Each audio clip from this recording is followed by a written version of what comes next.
Arenes जानते हैं, aromatic ring के साथ हेलोजन जुड़ा हो तो हेलो एरीन्स कहते हैं, और एलिफेटिक ग्रुप एल्काइल ग्रुप के साथ जुड़ा हो तो हेलो एल्केन्स कहते हैं। बातें करना बंद करो, इधर है ना, बातें करना बंद करो। बाकी इसके जो अब अगर एनसीईआरटी उठा के पलटोगे तो इसमें लिखा है इंट्रोडक्शन, मतलब हाइड्रोकार्बन का हेलोजन हटा के वहां पर हाइड्रोजन हटा के हेलोजन लगाओ तो उसे कहते हैं हेलोजन डेरिवेटिव। और ये हेलोजन डेरिवेटिव एरोमेटिक भी हो सकते हैं, एलिफेटिक भी हो सकते हैं। एरोमेटिक को बोलेंगे हेलो एरीन्स और एलिफेटिक को क्या बोलेंगे, हेलो एल्केन्स। ये एल्केन्स ये सब हम जानते हैं। इनका आईयूपीएसी नेम कैसे दिया जाता है ये हम जानते हैं। इसमें आइसोमेरिज्म कम से कम पोजीशन आइसोमर होगा, कब चेन आइसोमर्स होगा, इनकी आइसोमेरिज्म हमें पता है, समझ में आ गया। इनका नाम भी हमें पता है। अच्छा, विनाइल और एलाइल नाम पता है आपको। अगला है इनका क्लासिफिकेशन। कहीं पर एक हेलोजन हो तो उसको मोनोहेलाइट कहते हैं, दो हेलोजन हो तो डाइहेलाइट कहते हैं, तीन हेलोजन हो तो ट्राइहेलाइट कहते हैं, चार हेलोजन हो तो टेट्राहेलाइट सब कहते हैं। आया समझ में। और अगर ये हेलोजन sp3 कार्बन से जुड़े हैं तो उसे एलाइल या बेंजाइल दो कैटेगरी में डिवाइड करते हैं, एलाइल बेंजाइल और एल्काइल होता है। और अगर sp2 कार्बन से जुड़े होते हैं तो विनाइल और फिनाइल होता है। ये सब जानते हैं ना आप लोग, नहीं जानते? ये बता दूं मैं एक बार, आगे डायरेक्ट रिएक्शंस पढ़ें। 1 डिग्री क्या होता है, 2 डिग्री क्या होता है, 3 डिग्री क्या होता है, तो ये तो समय बर्बाद है ना, आगे हम पढ़ते रहेंगे। तो चलिए हम सीधा सीधा बात करते हैं। देखिए कुछ हेलोजन डेरिवेटिव में जो जरूरत आपको थोड़ी सी है, classification on the basis of classification on the basis of number of halogen attached।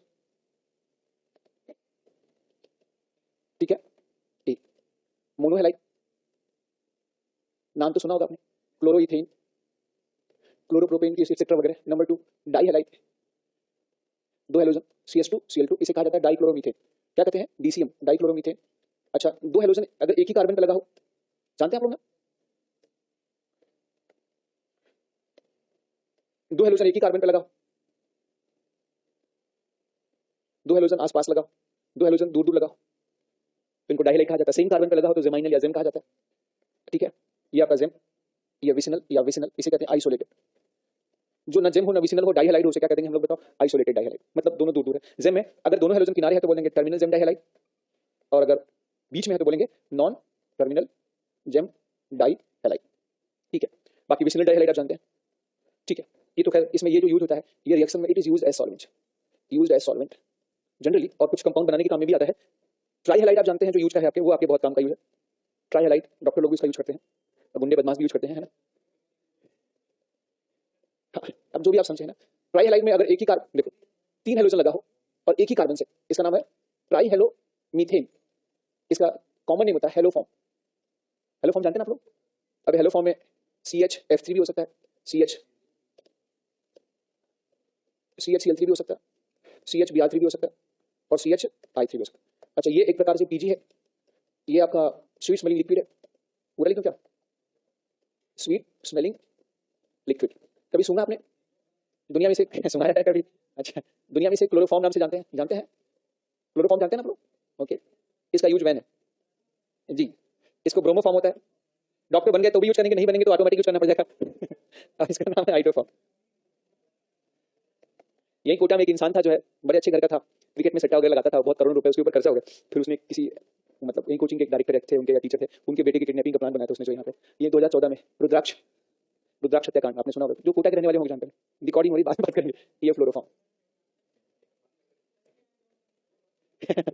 फ्लोरोफॉर्म। अच्छा, ये पॉइजनस गैस होता है। पीजी मतलब क्या है, जो आपकी पीजी है क्या, पॉइजनस गैस। और ब्रोमोफॉर्म ये आपका येलो कलर लिक्विड होता है।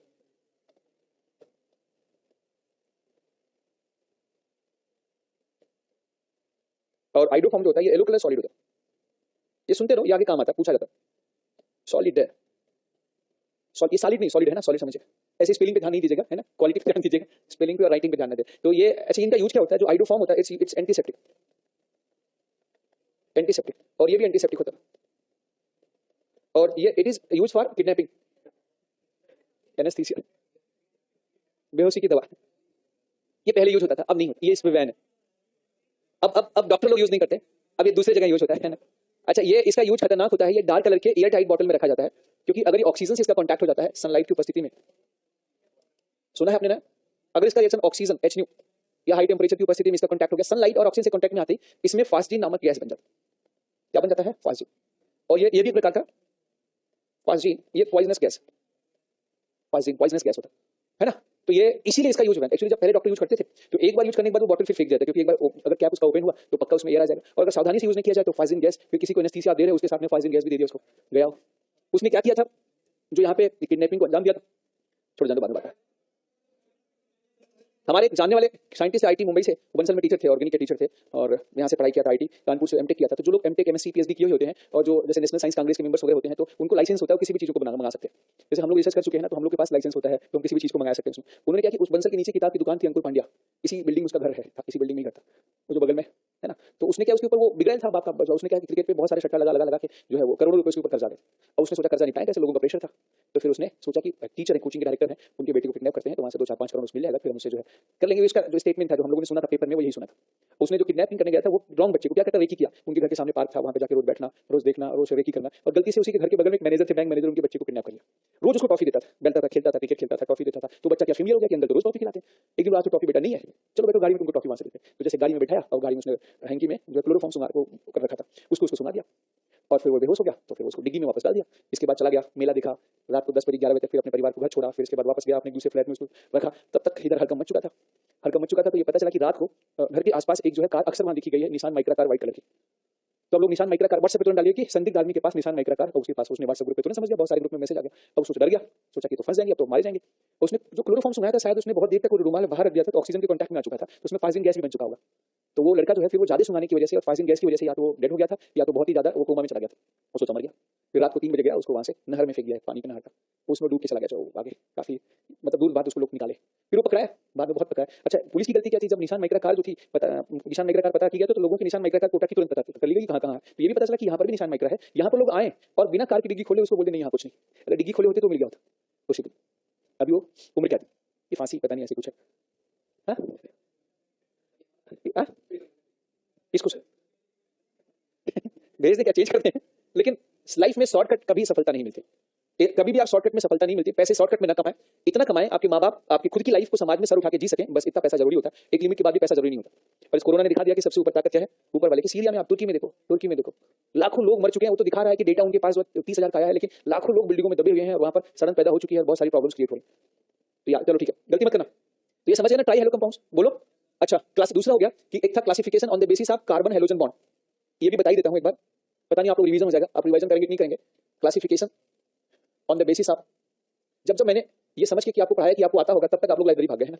Classification on the basis of carbon sp3 bond, नहीं कार्बन NCl बॉन्ड। तो एक तो होता है कार्बन sp3 हो, sp3 कार्बन हैलाइड बॉन्ड होता है, और एक क्या होता है sp2 कार्बन और हैलाइड बॉन्ड होता है। ठीक है, sp3 वाले में 3 कैटेगरी होती है। एक होता है बेंजीन के ठीक बगल वाला पड़ोसी, बेंजीन के ठीक बगल, जिसको कहते हैं बेंजाइल हैलाइड। बेंजीन के ठीक पड़ोसी कार्बन को कहते हैं बेंजाइलिक कार्बन। क्या कहते हैं? Benzylic carbon. पूरा लिख दूं मैं, ये बेंजाइल हैलाइड से कहा जाता है। और ऐसे नेक्स्ट एक एलाइल हैलाइड होता है। एलाइल हैलाइड क्या होता है? डबल बॉन्ड के ठीक बगल वाला कार्बन जो होता है वो एलाइल हैलाइड होता है। अच्छा, क्लोरोफॉर्म मंगाने के लिए जिस टीचर ने मंगाया था, वहां से ट्रेस हुआ किसने पकड़ा था कि कोटा में क्लोरोफॉर्म कहां कहां आया। और वो टीचर अभी बहुत ही हिट टीचर, लेकिन वो ऑर्गेनिक छोड़ के पुलिस के पकड़ में आने के बाद, पुलिस की पिटाई के बाद कोटा उन्होंने छोड़ दिया। फिर और कोटा छोड़ने के बाद आईएएस की तैयारी किया, इसके बाद फिर वापस नहीं हुआ तो वापस आ गए। फिर वो कोचिंग में अभी बहुत अच्छे अच्छे उनकी सैलरी भी है, करोड़ों में, 10-12 करोड़ रुपए सैलरी।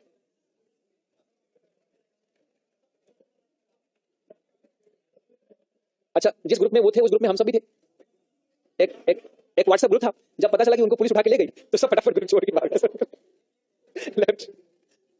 अब वो कहते हैं कि अच्छा उन्होंने क्लोरोफॉर्म दोस्ती में दिया, मंगाया था, उनको क्या पता था कि दोस्त इतना बड़ा काम करने वाला। तो कभी कोई दोस्त अगर आपको क्या, उनसे पहले उसकी चाल देखो, उसने उनको रोज पार्टी देना, घुमाना, टहलाना, और एकदम भाई भाई बना के साथ खेलना। इसके बाद बोला यार भाई तुम्हें तो मिल जाएगा। बोले हाँ मुझे मिल जाएगा। तो उन्होंने क्या कि बोला मैं एमटेक किया हूँ जो है कानपुर से आईटी से, मुझे तो मिल जाएगा। उन्होंने वो मंगा के उसको दे दिया। क्या हुआ? नहीं, उनका नहीं। उस समय उनकी सैलरी यहाँ पे 14 लाख रुपए थी, 14-15 लाख रुपए सालाना थी बस। अभी उस समय मतलब इसी के आसपास सैलरी थी, कम सैलरी थी। अभी ऑनलाइन नाम नहीं बता सकता।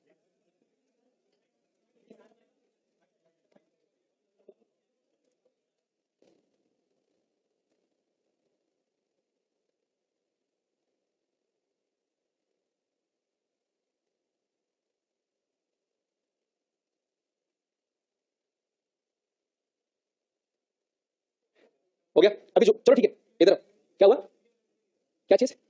अच्छा ठीक है, इधर है। ये है बेंजाइलिक कार्बन, ये है एलाइलिक कार्बन, ये क्या है एलाइलिक कार्बन, और ये एल्काइल कार्बन, ठीक है। अच्छा, इनको भी फर्दर डिवाइड करेंगे ना तो ये आपका 3 डिग्री हो सकता है, 2 डिग्री हो सकता है, 1 डिग्री। इधर देखो 2 डिग्री, 3 डिग्री, 1 डिग्री। अगर ये कार्बन से दोनों हाइड्रोजन है तो ये प्राइमरी, एक कार्बन और जोड़ देंगे तो सेकेंडरी, 2 कार्बन और जोड़ देंगे तो टर्सरी कार्बन हो जाएगा। तो इस आधार पर इसका डिवीजन होता है। ऐसे यहाँ पर भी प्राइमरी, सेकेंडरी, टर्सरी 3 प्रकार का होता है, यहाँ भी 3 प्रकार का होता है। और इसमें सबसे खतरनाक, सबसे रिएक्टिव कौन होता है आपको बता दूं, ये बेंजाइलिक का 3 डिग्री। किसी भी रिएक्शन में इसके भाग लेने की टेंडेंसी सबसे क्या होती है, ज्यादा। और फिर एल्काइल, एल्काइल मतलब जो इन दोनों कैटेगरी में ना आता उनको एल्काइल कहा जाता है। एल्काइल जानते हैं आप लोग, 3 डिग्री, 2 डिग्री, 1 डिग्री, ये आपका alkyl, alkyl carbon, alkalic carbon. और ये एलाइलिक कार्बन, और ये बाई चांस बेचारे फंस गए थे, कोई बात नहीं, लेकिन आप बहुत सावधान रहें क्योंकि आपके आसपास आपका साथी जो पहली बार आपसे दोस्ती हुई है उसका नेचर क्या है, वो कौन सा काम करता है, कुछ पता नहीं।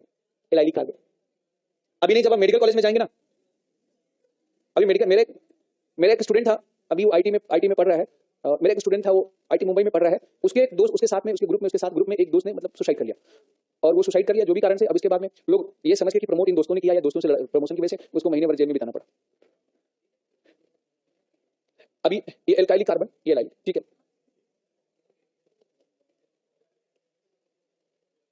हो गया।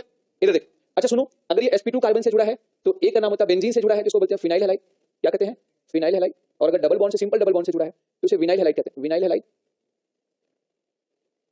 मुझे लगता है आप लोगों को मैं आपको ये बताना चाह रहा हूं कि लाइफ में सावधान रहिए, बहुत सावधान, क्योंकि आजकल बच्चे बहुत जल्दी डिप्रेस भी होते हैं और बहुत जल्दी कदम भी उठाते हैं। पहले के जमाने के लोग तो जैसे ही बच्चे डिप्रेस होते माँ पापा 2 थप्पड़ लगाते थे, सही हो जाते थे। बच्चे बोलते थे मम्मी पापा पढ़ने मन नहीं लगा था, उठाते थे जो लाठी जूता 10-20 देते थे, बोलते अब पढ़ने मन लगा। अब और अब मारने वाले तो खेत में चल, खेत में काम कर, ठीक है। इसके बाद खुद ही वो डिप्रेशन का भूत खत्म हो जाता था। हाँ। और रोते ही आंसू के साथ सारा डिप्रेशन निकल जाता है। ये हो गया फिनाइल हैलाइड।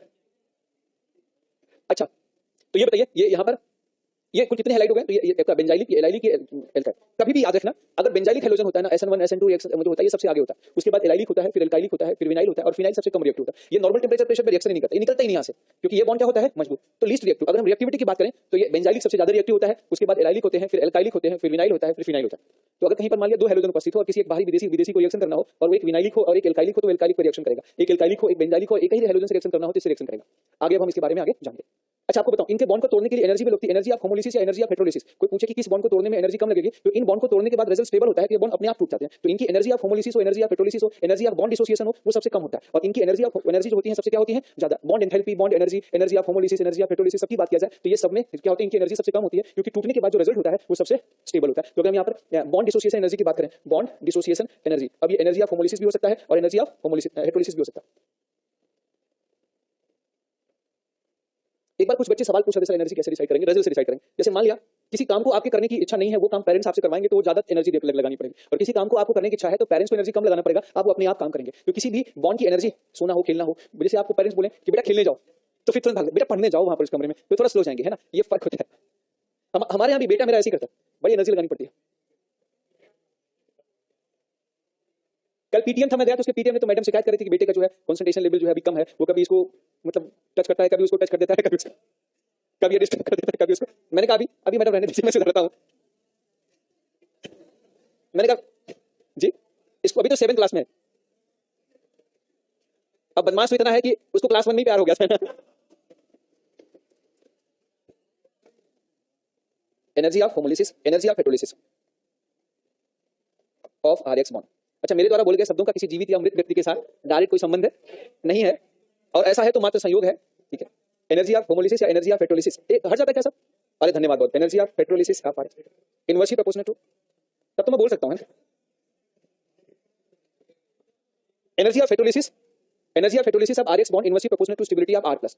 तो कोई आपसे पूछे तो एनर्जी ऑफ हेटेरोलिसिस, तो जिसका केटायन स्टेबल होता है उसमें एनर्जी क्या लगती है, जो है कम लगती है, क्योंकि वो अपने आप बनना चाहता है, उस बॉन्ड को तोड़ने के लिए एनर्जी कम लगती है। जैसे अगर कोई पूछे कि ये मॉलिक्यूल है, इसमें एनर्जी ऑफ हेटेरोलिसिस किस बॉन्ड की ज्यादा होगी, ये आपका CX बॉन्ड ए, सॉरी ये CX बॉन्ड ए है, ये CX बॉन्ड बी है, तो याद रखिएगा इसमें ए का ज्यादा होगा और बी का बहुत क्या होगा, कम, ठीक है। बॉन्ड तोड़ के रिजल्ट से पता कर लेंगे पक्का। ऐसे एनर्जी ऑफ होमोलिसिस पूछे तो फ्री रेडिकल बना के चेक करें।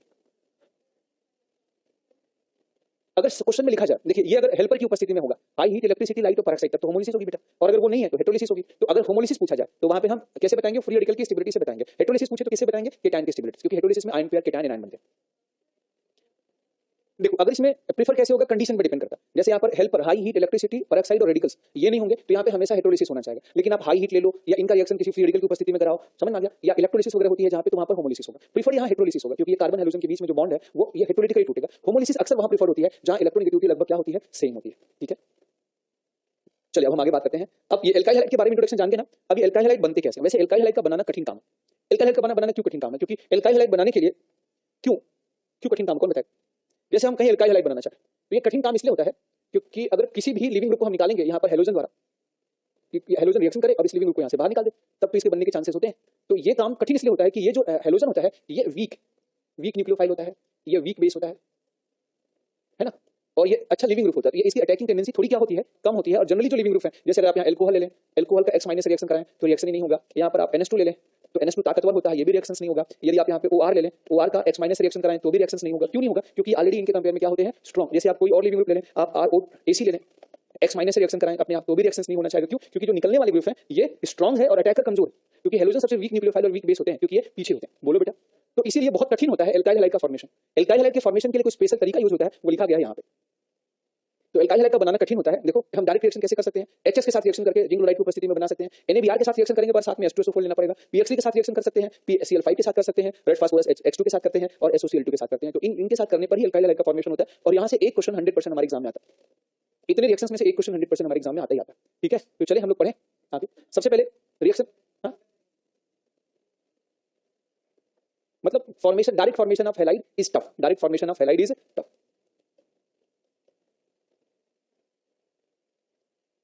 RX is tough. टफ की स्पेलिंग बताओ भाई। टफ है ना, टफ की स्पेलिंग टफ। तो direct formation of alkyl halide is tough, but it can be prepared by a few method. इसे हम कुछ मेथड द्वारा बना सकते हैं। इट कैन बी प्रिपेयर्ड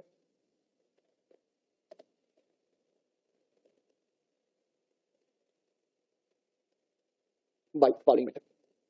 मैंने शायद बताया था, कल बताया था क्या, लास्ट लेक्चर में मैंने आपको पढ़ा दिया था।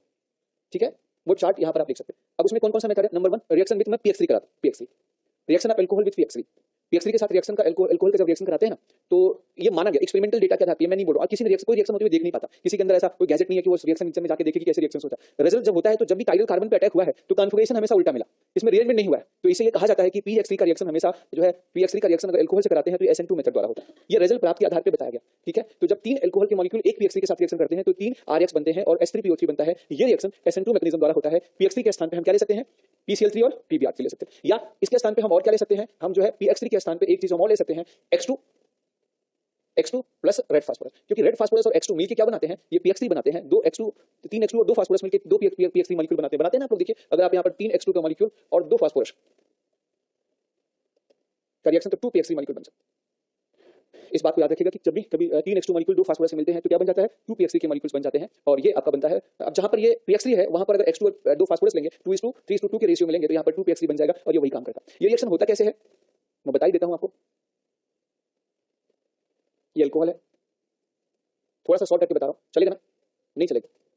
अच्छा बताओ, फास्फोरस के पास क्या होता है? फास्फोरस के पास लोन पेयर भी होता है, साथ में वैकेंट डी ऑर्बिटल भी होता है। इसके लोन पेयर से इस अल्कोहल को कोई लेना देना नहीं, क्योंकि अल्कोहल के पास कोई भी वैकेंट ऑर्बिटल नहीं होता। अगर ये वैकेंट ऑर्बिटल होता तो ये अल्कोहल के लोन पेयर से को ले सकता था। इसमें ये फास्फोरस होता है, ये इसके साथ एसोसिएशन होता है, इसका भरी हुई ऑर्बिटल, इसकी खाली ऑर्बिटल, ये बॉन्ड ये आपस में ओवरलैप इसलिए करते हैं ताकि मॉलिक्यूल स्टेबल हो जाए।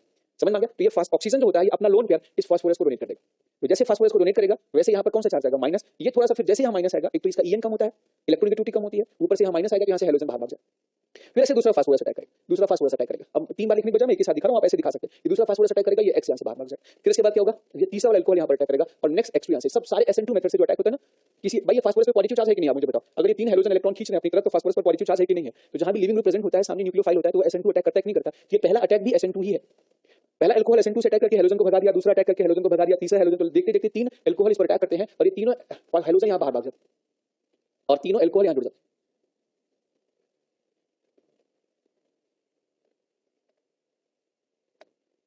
अरे क्या ये बन गया। इस हफ्ते हम लोग हमारे हेलोजन डेरिवेटिव चैप्टर और अल्कोहल ईथर फिनॉल हो सकता है तो हम फिनिश कर लें। और अगले चैप्टर एमाइन, अगले हफ्ते में एमाइंस और एल्डिहाइड कीटोन्स और कार्बोक्सिलिक एसिड खत्म हो जाएगा। नेक्स्ट वीक में बायोमॉलिक्यूल्स। ठीक है, और फिर इसके बाद फुर्सत मिलेगी। और इस हफ्ते हम आपका, पिछले आप ITS की प्रिपरेशन कर रहे थे तो आपका टेस्ट नहीं ले पाए, इस हफ्ते आपका एक GOC का टेस्ट होगा, एक आइसोमेरिज्म का। उसमें वो सारे हर टॉपिक को कवर होंगे, every and each topic cover होगा। आप उस टेस्ट को दीजिए, देखिए गलती आप कहां करते हैं, तो आप अपनी गलती को अलग से पूछिए, उससे रिवाइज करें। हर टॉपिक वहां से पेपर बना रहा हूं तो उसे, ताकि हर टॉपिक आपका रिवाइज हो जाए। हर टॉपिक से एक क्वेश्चन आएगा, ईच एंड एवरी टॉपिक, कोई भी हेडिंग पढ़े वहां से क्वेश्चन जरूर आएगा। घर पे फोन जाएगा, आपका रिजल्ट तो जाएगा ना, अभी नहीं, जितने आपके जो रिजल्ट्स होंगे हम लेके आपके घर पे बात करेंगे, क्योंकि हमारी और आपके घर के दोनों की जिम्मेदारी होनी चाहिए कि आप सेलेक्ट हो। आप पूछेंगे तो हम आपके बारे में बताएंगे, क्योंकि चेहरा तो आपका मुझे पता ही, आप प्रेजेंट रहते हैं कि एब्सेंट रहते हैं, है ना। देखो अगर आपके नंबर घट रहे हैं तो इसके पीछे आपके एब्सेंस का भी वजह है, ये वजह है, याद रखिए। अगर आप पीछे होंगे तो इसी कारण से पीछे होंगे, बस अब मुझे बताइए, तो सारे हाइड्रोजन बाहर निकल गए, अब आगे क्या होगा? ये फास्फोरस क्या करेगा? अच्छा, आपको पता नहीं कि आप क्या खो रहे हो, एक्चुअली पता चलेगा 2 महीने बाद ऑप्शन हो करके। इसका अंदाज आपको लगेगा जब आपका एग्जाम खत्म हो जाएगा, तब जो ऑप्शन हो रहा है, और तब तक बहुत देर हो जाएगी, हम रिटर्न नहीं आ सकते। ओके, ठीक है, छोड़ो, अभी हाइड्रोजन बाहर निकल गए, बोलो फिर ये हाइड्रोजन फिर वापस, अब देखो ये ऑक्सीजन पे, ये ऑक्सीजन के इलेक्ट्रॉन डोनेट करने की वजह से यहाँ पर पॉजिटिव चार्ज आया ना, पॉजिटिव चार्ज, तो इस ऑक्सीजन के इलेक्ट्रॉन खींचने की क्षमता क्या हो चुकी है? ज्यादा हो चुकी है, तो ये X माइनस फिर ये R पर अटैक करता है, और R पर अटैक करके यहाँ से ये सारे बॉन्ड को तोड़ देता है, और ये बन जाते हैं ये X, यहाँ फिर SN2 होता है, वापस SN2 होता है, और ये बन जाता है आपका यहाँ पर प्लस POH का होल प्राइस, और ये डायटोमेरिज्म करके बदल जाता है, एनर्जी केमिस्ट्री में आपने पढ़ा होगा S3PO। ठीक है, बस यही है आपकी कहानी। तो याद रखिएगा, इसमें कन्फिगरेशन हमेशा क्या होता है बेटा? उल्टा हो जाएगा। आप ध्यान से देखिएगा, यहाँ पर OH इस कार्बन पर ऑक्सीजन अगर दाहिने लगा है, तो इसी R पर वो वाला हाइड्रोजन बाएं लग गया, लेफ्ट लग गया, तो यहाँ पर कन्फिगरेशन हमेशा क्या होगा? उल्टा होगा। SN2 वजह की वजह से होगा, यहाँ पर प्रोडक्ट, यहाँ पर 100% प्रोडक्ट होता है, 100% प्रोडक्ट, मतलब सभी प्रोडक्ट होते हैं product with inversion in configuration, product with inversion in configuration, that's all. अब आपसे सवाल, पहला सवाल आपके एग्जाम में आता है, इनका रिएक्शन कराएं तो क्या बनेगा? फर्स्ट क्वेश्चन ये होता है, तो आप क्या करेंगे? बस OH को यहाँ से हटाएंगे, OH को हटा के यहाँ पे Cl, इससे काम चल जाता है आपका। यहाँ पर क्लोरोमीथेन, यहाँ पर क्लोरोईथेन, यहाँ पर क्या बन जाता है? आइसोप्रोपाइल क्लोराइड, और यहाँ पर क्लोरोसाइक्लोपेंटेन। ऑर्गेनिक के सारे क्वेश्चन जो आपके एग्जाम में आएंगे, एग्जाम तक आते आते हर क्वेश्चन जो एग्जाम में आने वाला होगा, वो इतनी बार हम रिवाइज कर लेंगे कि आपको सब एक क्वेश्चन 10 बार दिखा हुआ नजर आएगा एग्जाम में। तो ऑर्गेनिक में तो हम 15 सवाल सही कर लेंगे इस हिसाब से। अब हम यहाँ पर, अच्छा चेंज हो गया क्या कुछ? अरे नहीं, जिंदाबाद मुर्दाबाद इस बेसिस पे भी किया जा सकता है। कह रहे हैं सर राहुल से सीखिए, इतना मुर्दाबाद होने के बाद भी जो है नहीं परेशान होते आप जो है। यहाँ पर है, अच्छा इसमें रिएक्शन करेंगे तो क्या होगा? क्या हो जाएगा? डैश, डैश पर आ जाएगा कौन? Cl, ठीक है। और इसमें रिएक्शन करें तो ये अभी सिस आइसोमर है, तो रिएक्शन के बाद क्या हो जाएगा? ट्रांस। अच्छा काइडल कार्बन तो नहीं है, लेकिन सिस ट्रांस में परिवर्तन हो जाएगा। अभी क्वेश्चन आपके नाम से भी पूछ सकता है, जैसे इसका नाम लिख लेगा, ये है ये S, तो 2S2 pentanol, when 2S2 pentanol react with PCl5 तो क्या बनेगा? तो आंसर आएगा यहाँ पर, ये आएगा 2R2 क्लोरोपेंटेन, ठीक है।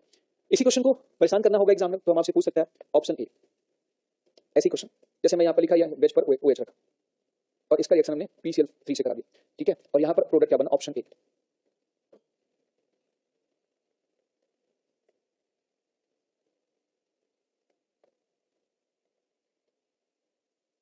तो बता आंसर, सॉरी सुनो गलत है, अरे यार ये कुछ जादू है इसमें, कुछ काली शक्तियां क्या यहाँ पे? ये सब कितना आप लोग जानते हैं? डॉक्टर, अच्छा डॉक्टर के साथ ओझाई भी करेंगे क्या? वो भूत प्रेत वाला ओझाई जानते हैं आप लोग? वो जो जाके शमशान घाट पे जो है, क्या चीज?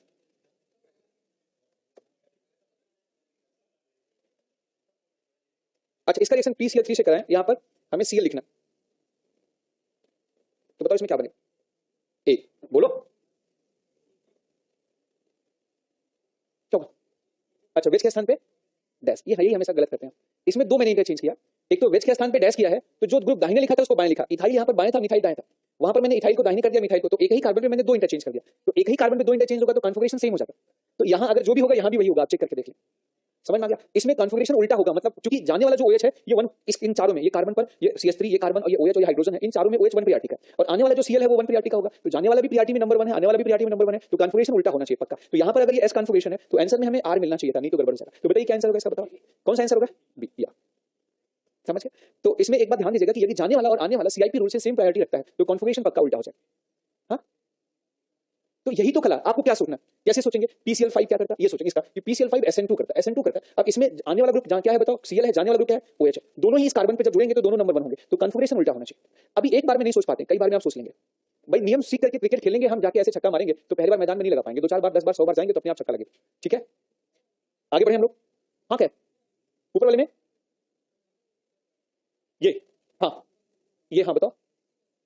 अच्छा इसमें कन्फिगरेशन क्या होगा बेटा? देखो यहाँ पर हमने जो लेफ्ट साइड प्रोफाइल था, राइट साइड मिथाइल था, इसमें कन्फिगरेशन उल्टा होना चाहिए। कन्फिगरेशन क्या होना चाहिए? उल्टा। तो हमने क्या किया? S के स्थान पे R, यहाँ वेज के स्थान पे क्या बना दिया? डैश, सिर्फ एक परिवर्तन किया, तो यहाँ पर वेज के स्थान पे डैश लिख दिया। यहाँ पर हमने क्या किया? जो वेज था वो डैश होगा, ये तो हम जानते हैं। ये अगर ऐसे लिखा होता, इस तरीके से लिखा होता, ये वेज के स्थान पे हम डैश लिख देते, वेज के स्थान पे क्या लिख देते? डैश। तो इसमें सिर्फ हमने एक चेंज किया, वेज के स्थान पे यहाँ पे क्या कर दिया? डैश। कन्फिगरेशन उल्टा हो जाए, लेकिन हमने यहाँ डबल चेंज कर दिया। कितने चेंज कर दिया बेटा? Double change. क्वेश्चन को कठिन बनाने के लिए हमने क्या कर दिया? एक तो वेज के स्थान पे डैश कर दिया, ऊपर से दाहिने वाले को बाएं और बाएं वाले को क्या कर दिया? दाहिने। तो अब आपके लिए ये क्वेश्चन जेई मींस का हो गया, ये टफ हो गया। इसी को जेई मींस लेवल कहते हैं, इसी को जेई एडवांस कहते हैं कि अब हमेशा रखते हैं कि वेज के स्थान पे डैश जाएगा, डैश के स्थान पे वेज नहीं। आपको ये याद रखना है कि अगर SN2 होगा, काइडल कार्बन पर आने वाला और जाने वाला सेम महत्व रखता है प्रियॉरिटी में, तो कन्फिगरेशन उल्टा होगा। पक्का। या SN2 में कॉन्फ़िगरेशन 99.99% केसेस में उल्टा होता है। तो अगर ये S है तो ये क्या होगा याद रखना R। तो इसमें ये वाला तो S नहीं है ना।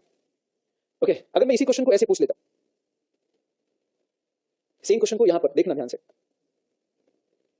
अगर मैंने ये लिखा होता OH,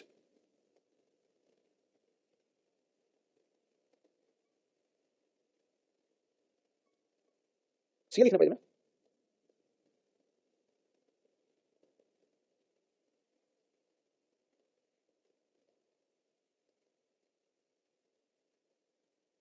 सबसे बढ़िया देसी वाला बोर्ड ही होता है।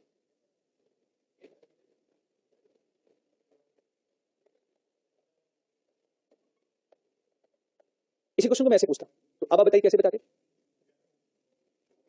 अब देखो ये तो हम तुरंत कह देते कि सर ये वेज का डैश हुआ है, इसमें और कोई चीज नहीं किया, मिथाइल दाहिने था, यहाँ भी दाहिने है, मिथाइल बाएं था, वहां एक चेंज हुआ, तो कॉन्फ़िगरेशन पक्का उल्टा होगा। ये आपका वेज था तो वहां क्या हो गया डैश। तो ये A2 है, लेकिन B और C है कि नहीं है, इसका कॉन्फ़िगरेशन चेक करेंगे तो ये S है, तो रिएक्शन के बाद R आना चाहिए, इसका भी कॉन्फ़िगरेशन R आएगा, इसका भी R आएगा, तो याद रखिए।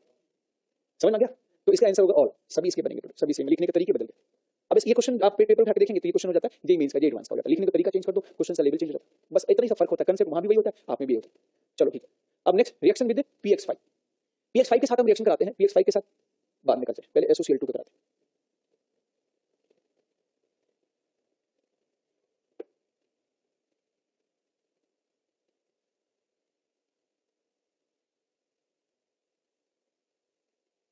रिएक्शन विद SOCl2 ये बहुत इंपॉर्टेंट रिएक्शन, डार्जन रिएक्शन याद रखिएगा। अगर हम अल्कोहल का रिएक्शन करते हैं SOCl2 से, तो इसमें होता क्या है कि इसका एक ClH के साथ HCl बना देता है और एक Cl R के साथ RCl बना देता है, एक ऑक्सीजन SO के साथ SO2 गैस बना देता है। इस रिएक्शन में ये जो दोनों प्रोडक्ट हैं गैसियस प्रोडक्ट होते हैं, तो ये तुरंत मिक्सचर से उड़ जाते हैं, प्रोडक्ट साइड से उड़ जाते हैं। समझ में आ गया। तो प्रोडक्ट का कंसंट्रेशन घटता है तो ली चैटर्जीज प्रिंसिपल के अकॉर्डिंग रिएक्शन फॉरवर्ड डायरेक्शन में बढ़ने लगता है। एक और बात बता दूं यहाँ पे, क्योंकि यहाँ पर प्रोडक्ट ज्यादा बनता है, मेरे कहने का मतलब प्रोडक्ट क्या बनता है ज्यादा, गैसियस बाई प्रोडक्ट होने की वजह से। एक और बात की यहाँ पर एक टेंशन होता है, इंप्योरिटी कम होती है, क्योंकि ये जो बना ये गैस बन के उड़ गया, तो अब इसको प्योरिफिकेशन करने की हमें कम आवश्यकता पड़ती है। तो जब भी कभी किसी को अल्कोहल से एल्काइल हैलाइड बनाना होता है तो वो जनरली क्या लेता है SOCl2 लेता है, क्योंकि उसमें RCl आराम से बन जाता है, प्योरिटी लेवल ज्यादा होती है, प्रोडक्ट भी ज्यादा होता है। इस रिएक्शन को डार्जन ने किया था, इसे डार्जन रिएक्शन कहते हैं। डार्जन, डार्जन नाम जानते हैं आप लोग। There is no relation of Darzens with Darzens, कोई संबंध नहीं है। अच्छा, ये रिएक्शन का मैकेनिज्म इसके सॉल्वेंट पर डिपेंड करता है। ये रिएक्शन का मैकेनिज्म किस पर डिपेंड करता है, सॉल्वेंट पर। एक तो पिरिडीन जब होता है तब इसका यहाँ पर सॉल्वेंट पिरिडीन ले सकते हैं, या तो ईथर, पिरिडीन या नाइट्रोजन बेस। पिरिडीन के स्थान पर क्या ले सकते हैं, पिरिडीन या कोई भी नाइट्रोजन वाला बेस, और ईथर कोई भी ले सकते हैं। तो अगर हम यहाँ इसका मैकेनिज्म टोटली सॉल्वेंट पर डिपेंड करता है। यहाँ मैकेनिज्म SN2 होता है जब यहाँ पर सॉल्वेंट होता है नाइट्रोजन बेस, जैसे पिरिडीन। नाइट्रोजन बेस के बारे में जानते हैं आप लोग कुछ, जैसे पिरिडीन, पिप्रिडीन, पिरिडीन, पिप्रिडीन, एमाइंस, एमाइंस जानते हैं हम लोग, 2 डिग्री 3 डिग्री एक्सेट्रा, कोई भी एमाइंस। और ये ईथर होता है जैसे टेट्राहाइड्रोफ्यूरेन, डाइइथाइल ईथर। ईथर की उपस्थिति में SN9 में, तो SOCl2 का जो मैकेनिज्म होता है वो SN2 भी हो सकता है और SN9 भी हो सकता है, डिपेंडिंग ऑन सॉल्वेंट। ठीक है। तो जब SN2 होगा, याद रखिएगा, जब कभी SN2 होगा तो कॉन्फ़िगरेशन उल्टा हो जाता है, और SN9 में जो कॉन्फ़िगरेशन होता है, in the case of SN9 यहाँ पर product with retention in configuration form, यहाँ का जो प्रोडक्ट होता है इसका कॉन्फ़िगरेशन रिएक्टेंट ही जैसा होता है, जिस साइड से OH जाता है उसी साइड से ये Cl आता है। अब ये तो याद करने का तरीका है, इसे दिखा दूं मैं या याद करोगे, इसे देखना चाहते हैं, याद भी कर सकते हैं, देख भी सकते हैं। जहां भी आप ईथर देखें SN9 होगा, SN9 में कॉन्फ़िगरेशन जो होता है चेंज नहीं होता, सेम रहता है। बता दूं आपको, चलो इसको दिखा देता हूं, क्योंकि ये कॉन्फिडेंस लेवल की बात है, अगर याद ये नहीं कर पाएंगे तो गड़बड़ हो जाएगा। तो अब मैं आपको इसका मैकेनिज्म सिखाता हूं। इसके लिए चलना पड़ेगा आपको रिएक्शन के मोहल्ले में, तो जल्दी से डोरेमोन से डोरा गेट मंगाइए, एनीवेयर डोर। तो आप चलते हैं, अपने साइज को छोटा करिए और यहाँ पर चुपचाप बैठ के देखेंगे, जैसे नोबिता और सुजुका लोग चुपचाप देखते हैं ना, ठीक वैसे जियान जैसे शोर नहीं करेंगे ना। नहीं देखा है क्या हुआ, देखो देखता तो नहीं था, पर छोटे बच्चों का फादर होने का ये तो परिणाम होता ही ना, आवाजें आती रहती है। अच्छा इधर, तो इधर बात नहीं, देखो चाहे सॉल्वेंट कोई भी हो, सॉल्वेंट कोई भी हो, अल्कोहल का रिएक्शन SOCl2 से कराते हैं, या इसको थोड़ा शॉर्ट करने का, ये पूरा डिटेल ही बताएं, इसको थोड़ा शॉर्ट कर दे, थोड़ा तो शॉर्ट कर दे। सबसे पहले ये मैकेनिज्म शॉर्ट कर रहा हूं ताकि तू समझ में आ जाए, है ना। ये अल्कोहल इस पर अटैक करता है, ये अल्कोहल के अटैक करने से ये H और ये Cl यहां से बाहर भाग जाते हैं और ये ऑक्सीजन इससे जुड़ जाता है। आया समझ में आपको। तो सबसे पहले अल्कोहल और SOCl2, यहाँ HCl के बाहर निकलने के बाद ये HCl बाहर निकला और ये बन गया RO। आपको मतलब तो मैकेनिज्म है ना, बस ये बन जाता है HCl। अब इस मोहल्ले में अगर पिरिडीन है, पिरिडीन जानते हैं आप लोग, नाइट्रोजन बेस, तो नाइट्रोजन बेस बेस होता है, वो इस एसिड को यहाँ से उड़ने नहीं देता, ये तुरंत इस एसिड से रिएक्शन कर जाता है। तो अब यहाँ से मैकेनिज्म होगा वो डिपेंड करता है कि नाइट्रोजन बेस है कि ईथर है। तो यहाँ पे लिखेंगे व्हेन नाइट्रोजन बेस प्रेजेंट, जैसे नाइट्रोजन बेस हो गया पिरिडीन, ये जैसे HCl बनता है तुरंत ये पिरिडीन क्या करता है, तुरंत ये HCl से H+ और Cl- निकलेगा और ये जाने लगेगा मोहल्ला छोड़ के, बोला ना जा तू छोड़ के, है ना। अच्छा सूर ताल मेरा नहीं मैच किया थी, तो ना जा तू अभी छोड़ के, दिल अभी तो अब ये इसको जाने नहीं देता, इसको जाने नहीं देता, एसिड बेस रिएक्शन हो जाता है, ये अपना लोन पर इसको डोनेट कर देता है और ये बन जाता है पिरिडीनियम क्लोराइड। ये एक आयनिक कंपाउंड, पिरिडीनियम क्लोराइड क्या है बेटा, एक आयनिक कंपाउंड होता है ऐसा। HCl को जाने नहीं दिया, और इसी मोहल्ले में जो है इधर इस परिवार में भी टेंशन चल रहा है, इस परिवार में भी टेंशन जारी है। इस मोहल्ले में कैसे टेंशन जारी है इधर देखो, अब तो ये हम पूरा बता के ही जाएंगे। ये नहीं आज कोई एक्स्ट्रा नहीं, शाम को, कल कल परसों, हफ्ते में सिर्फ एक एक्स्ट्रा, और वो भी लंबी, ज्यादा नहीं। परसों इधर इधर देखें, इधर बातें नहीं, ये बना। अब मैं आपको बताऊं इसमें क्या होता है, इधर देखो, ये ऑक्सीजन का जो लोन पेयर है ये SO2 के साथ ये इस सल्फर के डी ऑर्बिटल में आता है। सल्फर के बाद डी ऑर्बिटल होता है ना, बैक बॉन्ड बनाने के लिए जैसे इसकी तरफ बढ़ता है, इसके O पे कौन सा चार्ज आएगा, प्लस, और S पे क्या आएगा। अब इस O पर प्लस आने से ये O क्या करता है, ये इधर से इलेक्ट्रॉन छीनने लगता है, और जैसे इलेक्ट्रॉन छीनता है ये pyridinium क्लोराइड का Cl इस पर पीछे से अटैक कर जाता है। आया समझ में आपको, तो ये SN2 अटैक हुआ ना, ठीक है। अच्छा इसी के यहाँ जुड़ने से ये बन जाता है, ये बन जाता है Clr प्लस, और क्या बनेगा, अब ये इसके यहाँ इलेक्ट्रॉन देने से यहाँ पे डबल बॉन्ड बनेगा, यहाँ माइनस आएगा, और इस माइनस की वजह से धक्का खा गया माइनस, इसको यहाँ से Cl को धक्का देकर भगा देता है, तो यहाँ पर बन जाता है क्या, SO2 गैस, और फिर बाहर निकल गया Cl। ये Cl का क्या होगा, ये जो pyridine से जुड़ा हुआ था Cl ना, या pyridinium भी बनेगा ना, ये वापस फिर इसी के साथ जुड़ जाएगा, प्लस pyridinium, ये वापस सॉल्ट बनेगा, फिर अगले मॉलिक्यूल। अच्छा बताओ ये SN2 अटैक है या SNI अटैक है, SN2 अटैक, ठीक है। अगर इस मोहल्ले में नाइट्रोजन बेस नहीं होता तो फिर ये HCl उड़ जाता, ये कौन सा मैकेनिज्म बताओ, SN2 mechanism, when ether present, तो ईथर में ऑक्सीजन का ईएन ज्यादा होता है तो ये HCl को रोक नहीं पाता, फिर HCl मोहल्ला छोड़ के भाग जाता है, कितना भी गाना गाया निकल जाता है यहाँ से HCl गैस। अब जब HCl निकल गया तो फिर ये जीवन में अकेला बचा, अब मोहल्ले में जब अकेला बचेगा तो यहाँ पर काम तो होते रहेंगे, फिर ये लेकिन अपना काम तो करेगा जो करता है, जो इसकी आदत है तो करेगा। इसकी कौन सी आदत है, इसकी आदत ये है ऑक्सीजन, ये मॉलिक्यूल अपने आप को स्टेबल करने के लिए इसमें रेजोनेंस होगा, बैक बॉन्ड बनेगा, क्योंकि जितना ज्यादा बॉन्ड बनता है मॉलिक्यूल उतना स्टेबल होता है, तो ऑक्सीजन का लोन पेयर सबसे पहले चलेगा इधर बॉन्ड बनाने, बस इसी बॉन्ड बनाने के चक्कर में सब मामला गड़बड़ होता है। तो जैसे ये बॉन्ड बनाएगा यहाँ पर कौन सा चार्ज आएगा, प्लस, यहाँ पर क्या आएगा, नेगेटिव। ये नेगेटिव से क्या करेगा, नेगेटिव आने की वजह से ये Cl को धक्का देगा, ये यहाँ भाग जा, तो भाई मेरे पास तेरी जरूरत नहीं है क्योंकि नेगेटिव आ चुका है, और ये पॉजिटिव चार्ज आने की वजह से R से इलेक्ट्रॉन छीन लेगा। अब इधर से बेचारा R प्लस बन गया, इधर से Cl माइनस, ये बेचारे करें क्या, ये अपना जीवन स्टेबल करने के लिए R प्लस किससे जुड़ जाता है, Cl से, और ये बन जाता है आपका R शेप।